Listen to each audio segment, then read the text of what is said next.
यही कसूर है ना बेटी है, यही खता थी ना उसकी कि वो एक बेटी बन के पैदा हुई, तेरे साथ कांधे से कांधा मिला के लड़ नहीं सकती। लेकिन सुन, खुदा की कसम, जब बेटे साथ छोड़ जाते हैं तो बेटियां साथ निभाया करती हैं।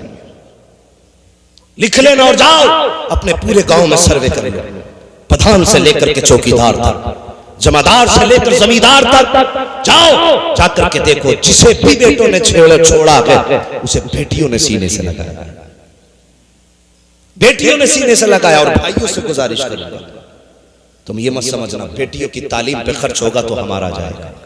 तुम नहीं जानते, जब बेटा पैदा होता है फरमाता जा अपने लिए भी कमा, अपने माँ बाप के लिए भी कमा, लेकिन जब बेटी आती है तो रब फरमाता जा मैं तुझे भी दूंगा, तेरे सदके में तेरे माँ बाप को भी दूंगा। ये बेटी होती है। और पूछो यार बेटियों वालों से, खुदा की कसम मैं दावे के साथ कहता हूँ, जिस घर के अंदर 9 बेटे और 1 बेटी ना हो, वो घर 9 बेटों के होते हुए कब्रिस्तान लगता है।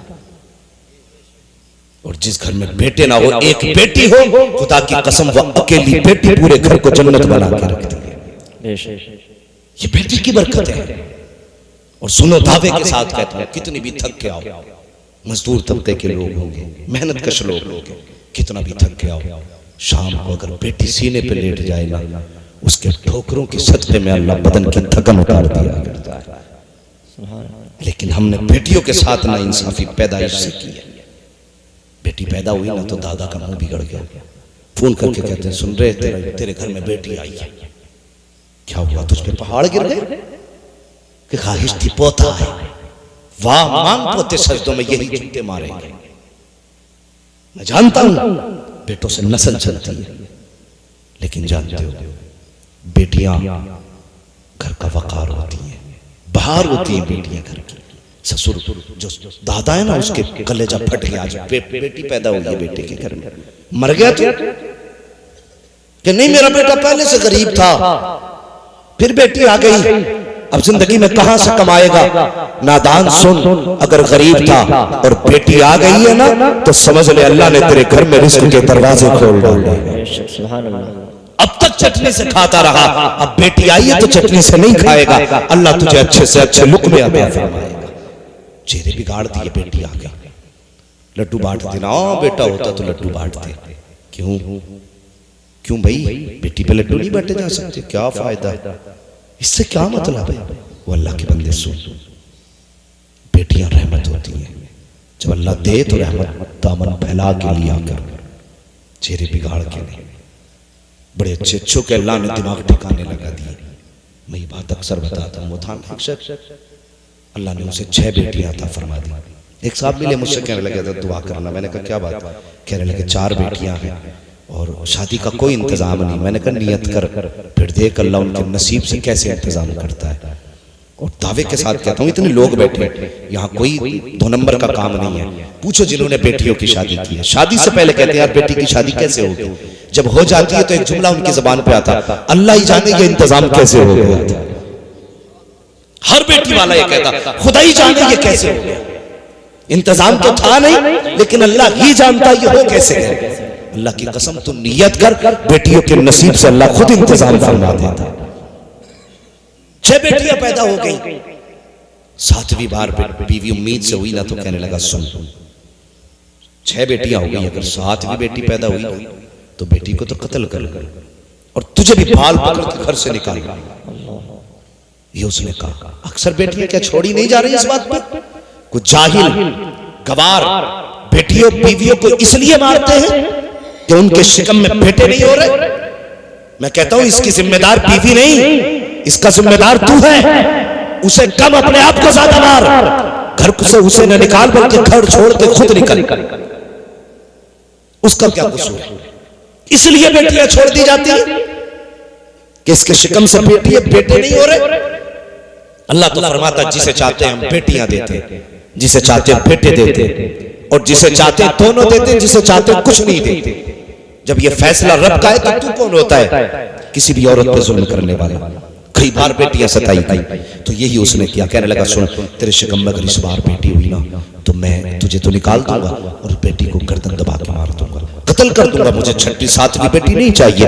ये कह के उसने बेटी को, औरत को धमकी दी। औरत बहुत कमजोर होती है और जाए तो किसके दरवाजे पर शिकायत करने जाए। पड़ोस में जाती है तो शोहर कहेगा मेरी बदनामी कर दी, मैं के जाएगी तो ससुराल वाले कहेंगे तूने हमारे घर की रुसवाई की है। वो जाए तो कहां जाए, किसी के दरवाजे पे जा भी नहीं सकती थी। लेकिन गम इतना बड़ा था, उसने कहा था अगर बेटी पैदा हुई तो गला दबा के मारूंगा, तुझे घर से निकालूंगा। अल्लाह अकबर। जब उस औरत को कोई रास्ता दिखाई न दिया, दुनिया सो गई, रात को मुसल्ला बिछा दिया, आंसू बहा के रब की बारगाह में सजदे में सर रख के कहती ए मेरे मालिक, तू खूब जानता है मेरे शौहर ने मुझसे कहा है अगर सातवीं बेटी पैदा हुई तो उसे कत्ल करूंगा, तुझे बाल पकड़ के घर से निकाल दूंगा। वो कहती है मेरे मालिक, अगर मुझे घर से निकाला तो मैं तब के खा के जिंदगी गुजार लूंगी, लेकिन अगर मेरी बेटी को कत्ल किया गया, अल्लाह मैं एक माँ हूँ, अपनी बेटी को कत्ल होता हुआ कैसे देख सकती हूँ। मेरे मालिक, तूने मुझे पहली बेटी दी, मैंने कोई शिकवा नहीं किया, दूसरी बेटी दी, मैंने कोई शिकायत नहीं की, तीसरी बेटी अता की, मैंने कोई शिकवा नहीं किया, चौथी बेटी दी, मैंने कुछ नहीं कहा। तूने मुझे 6 बेटियां दी, मैंने तेरी रहमत समझ के 6 बेटियों को लिया। ए मेरे मालिक, अगर 7वीं भी बेटी दे देगा मुझे कोई शिकायत नहीं है, लेकिन मेरे परवरदिगार, मेरे शौहर का दिमाग खराब है, या तो अपने फजल से मुझे 7वां बेटा दे दे या फिर मेरे शौहर के दिमाग का इलाज फरमा दे। ये कह के औरत तो सो जाती है। इधर शौहर जब रात के बिस्तर पे बेफिक्री की नींद सो रहा था, क्या ख्वाब देखता है, उसने ख्वाब देखा मैदान महशर सजा है, लोगों के अमल तोले जा रहे हैं, अमल तोलने के बाद गुनहगार जहन्नम की तरफ जा रहे हैं, नेक जन्नत की तरफ जा रहे हैं। ये कहता मेरा भी अमल तोला गया। जब अमल तोला गया, मेरे अमाल में गुनाह ही गुनाह थे, जब मेरे अमाल में गुनाह ही गुनाह थे, हुक्म होता है फरिश्तों जाओ इसे दोज़ख की तरफ लेके चलो। सुनो, जब बेटियों से नफरत किया करते हो, आज के बाद बेटियों से नफरत ना करना, अल्लाह तौफीक दे तो बेटियों से प्यार करना। जब इनको हुक्म दिया गया है कि जाओ फरिश्तों इसे जाकर के जहन्नम के हवाले कर दो, का जब मुझे फरिश्ते लेकर के चलने लगे, मैंने कहा फरिश्तों बताओ तो सही मुझे कहां लेके जा रहे हो। फरिश्तों ने कहा तुझे दोज़ख की तरफ लेके जा रहे हैं, तेरे अमाल में गुनाह ज्यादा है, नेकियां कम है। कहता मैं मायूस था, लेकिन हैरत हुई का जब जन्नत के जहन्नम के दरवाजे पे पहुंचा तो पहले दरवाजे पे गया, अल्लाह ने मुझे 6 बेटियां अता की थी, जहन्नम के दरवाजे 7 बनाए गए हैं। वो कहता जब पहले दरवाजे पे गया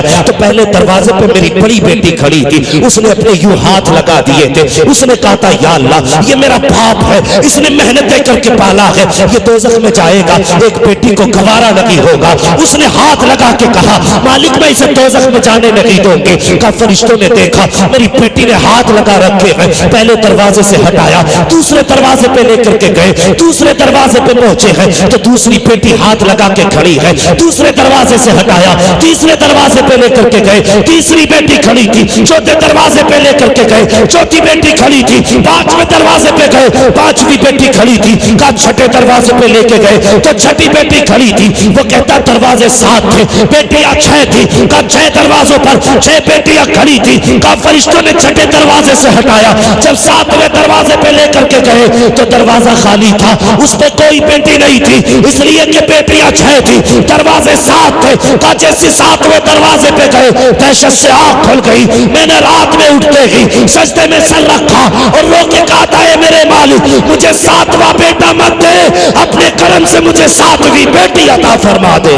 वाह जिंदाबाद, नारे तकबीर, नारे रिसालत, नारे गौसियत, मसलके आला हजरत, फैजाने आला हजरत अल्लामा मुफ्ती हम्माद रजा साहिब किबला, नारे तकबीर, नारे रिसालत। बहुत अच्छे, जिंदाबाद।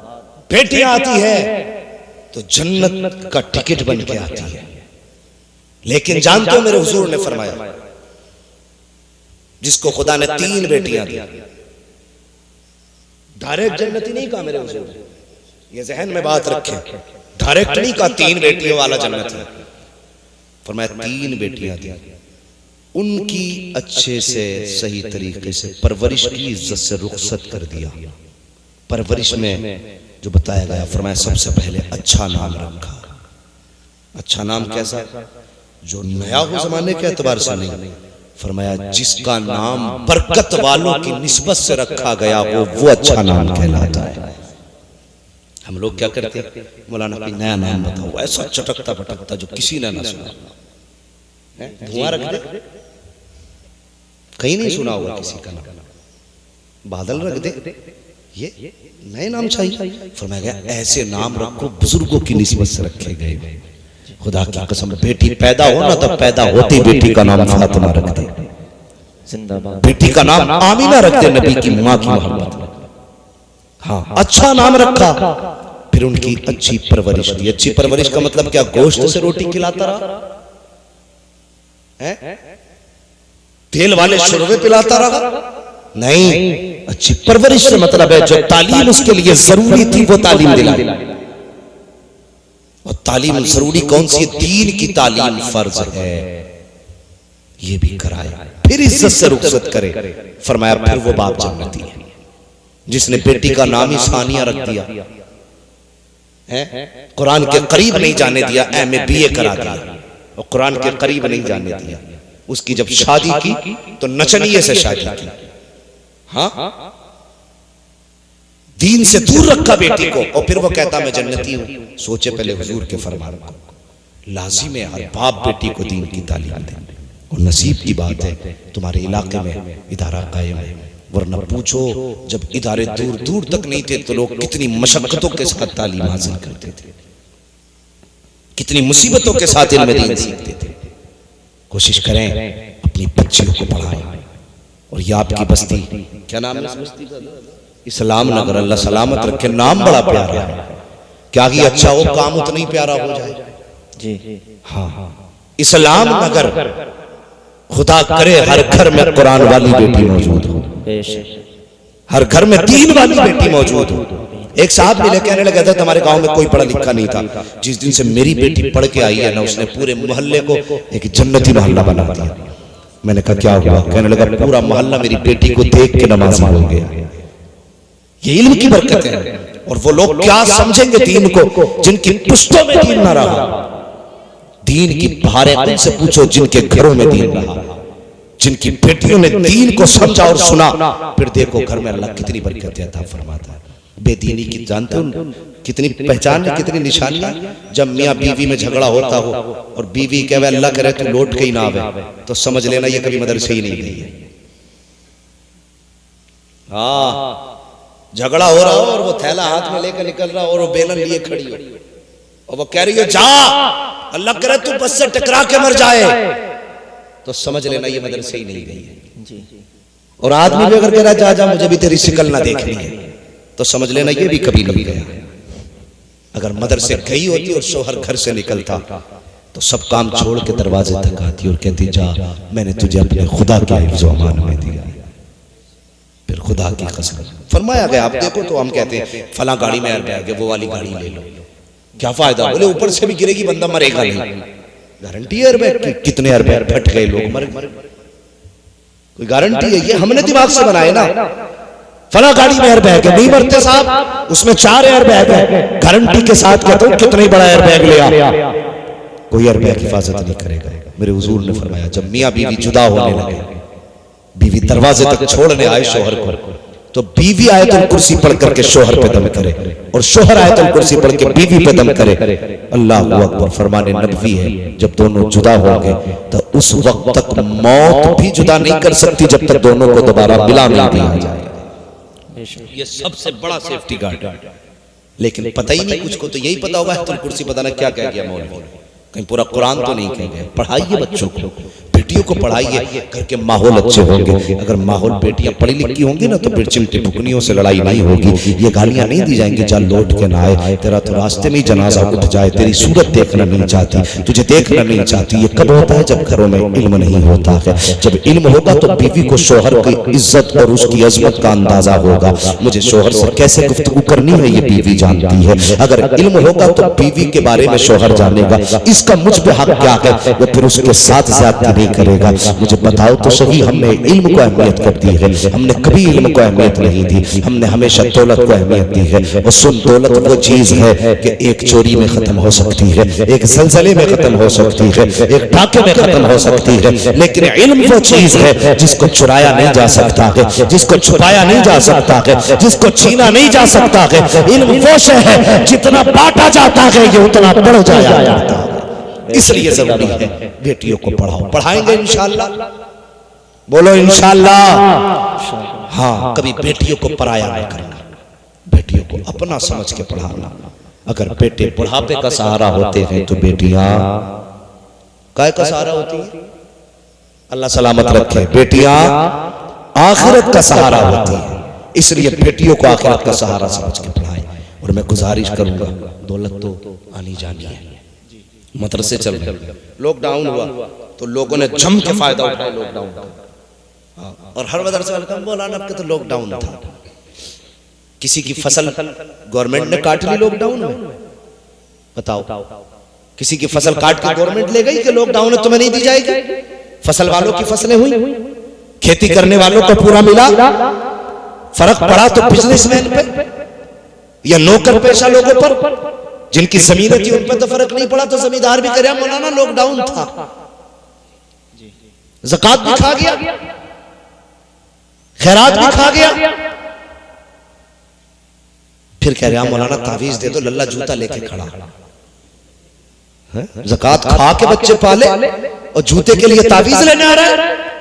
अभी नहीं, अभी शराबी भी बनेगा, ये ज्वारी भी बनेगा, सट्टे भी लगाएगा, ये दौलत में भी आग लगाएगा, इसलिए कि इसकी परवरिश हलाल लुक्मे से नहीं हराम के लुक्मों से की गई है। अगर हलाल के लुक्मों से की गई होती तो ये शराबी ज्वारी सटोरी ना होती, हराम के लुक्मों से न की गई होती तो फाके तो कर लेता, लेकिन हराम की तरफ कदम न बढ़ाता। ज़कातें डकार के पूरी पूरी। अरे मौलाना इस बार लॉकडाउन था तो तेरे बेटों पे ज़कात खाना जायज हो गई, जो मदरसों का था वो भी खा गए। उन नौजवानों बदलो तरीके, जो हक तुम पे अल्लाह ने रखा है वो हक वापस करो उसका दो, वरना औलाद खो बैठोगे। औलाद खोने का मतलब ये नहीं मर जाएगी, होगी तो लेकिन तुम्हारी नहीं होगी। सर तुम्हारा होगा, जूता तुम्हारे बेटे का होगा, गिरबान उसका होगा, जिल्लतें तुम्हारी होगी। हाँ बैठे जवान, अल्लाह सलामत रखे। जवानों मेरी बात याद रखना, भूखे भी मरना पड़े तो मर जाना, लेकिन हराम की तरफ कदम मत बढ़ाना। हम रातों रात अमीर होने के ख्वाब देखते हैं, ऐसी लॉटरी लग जाए कि 50 करोड़ मिल जाए। हाँ, एक रात में 50 करोड़ कमाना चाह रहे हैं। तुझे पता है सबसे तेज बढ़ने वाला पेड़ किस चीज का होता है? केले का। कितना मजबूत होता है, लात मार दो तो गिर जाता है। तो जो तेजी से बढ़ती है वो पायदार नहीं होती है ना, जो धीरे धीरे बढ़ता है वो मजबूत और पायदार होता है। हम चाहते एक रात में करोड़पति बन जाए, हराम के लुक्मों की तरफ जा रहे हैं। देखो कितने मुसलमानों ने, अब आप परसेंटेज अगर निकालें ना, मैं बड़ी कड़वी बात करने लगा हूं, 1 नंबर पे ब्याज में मुसलमान है, शराब पे 1 नंबर पे मुसलमान है, जुए में 1 नंबर पे मुसलमान है, सट्टे में 1 नंबर पे मुसलमान है। हम कहाँ जाने लगे हैं? मरना नहीं है हमें कब्र के अंदर नहीं जाना है, हमारे जिस्म को कीड़ों की खुराक नहीं बनना है। तुझे क्या लगा है तू करोड़पति बन जाएगा तो जमीन के ऊपर रखा रहेगा, अरबपति बनेगा तो कब्र के अंदर नहीं जाएगा। वो अल्लाह के बंदो, अगर अल्लाह तौफीक दे मर जाना, लेकिन हराम के लुक्मों की तरफ कदम मत बढ़ाना। याद रखना, अगर एक लुक्मा भी हराम का हलक के नीचे उतर गया तो कुरान ये कहता है जो बदन हराम के लुक्मे खा के बढ़ेगा अल्लाह उसे जहन्नम का ईंधन बना देगा। तुझमें ज्यादा दिमाग इन कुर्ता टोपी वालों में नहीं है, ये बुद्धू है, ये बेवकूफ जमात है, ये तुमसे ज्यादा टैलेंटेड जमात है, ये तुमसे ज्यादा माइंडेड जमात है। जहां तुम्हारी सोच खत्म होती है वहां से इनकी सोच शुरू होती है। सुनो, ये कड़वी सच्चाई है। अगर तुम्हें लगता है कि ये इल्म वाले मदरसे वाले बेवकूफ है, बुद्धू है, तो गलत सोच है। अगर ये चाहे तो ये मिनटों में लाखों को करोड़ों में बदल सकते हैं, लेकिन जानते हो इन्हें करोड़ों प्यारे नहीं है, इन्हें मदीने वाले मुस्तफा प्यारे हैं। हाँ, ये 5000 पे गुजारे कर लेंगे, लेकिन हराम के लुक्मे की तरफ हाथ नहीं बढ़ाएंगे। क्यों? ये टोपी जो है ना, ये साफा, ये कुर्ता, ये जुब्बा, ये बेवकूफों का लिबास नहीं, मदीने वाले मुस्तफा का पसंदीदा लिबास है। हमने दुनिया में उनकी पसंद की फिक्र की है, आखिरत में भी यही चाहते हैं हमें हुजूर के सामने शर्मिंदा ना होना पड़े। अगर उम्मती हो हुजूर की तो हराम की तरफ कदम न बढ़ाना। और कभी दुख लग जाए ना, दुख लग जाए, तंगदस्ती हो सकती है, परेशानी आ सकती है, तो फिर हराम की तरफ कदम ना बढ़ा, 2 कदम मस्जिद की तरफ बढ़ा दे, 2 कदम मस्जिद की तरफ बढ़ा। बड़ी अच्छी मस्जिद बनी है, हम अभी कहते मस्जिद में अपने उस्ताद मोहतरम के साथ गया मैं, बड़ी खूबसूरत आपने मस्जिद बनाई, एसीओ का इंतजाम है, मगर मुझे बताओ कि जितनी अच्छी मस्जिद है उतने अच्छे नमाजी भी हैं। पाबंदी से सट्टे के पैसे नंबर पूछने जा रहे हैं। एक तो कह रहा मौलाना कोई ऐसा आदमी मिल जाएगा जो नंबर बता दे करे, ये भी मौलवी बतागा है, माज़अल्लाह सतवार माज़अल्लाह।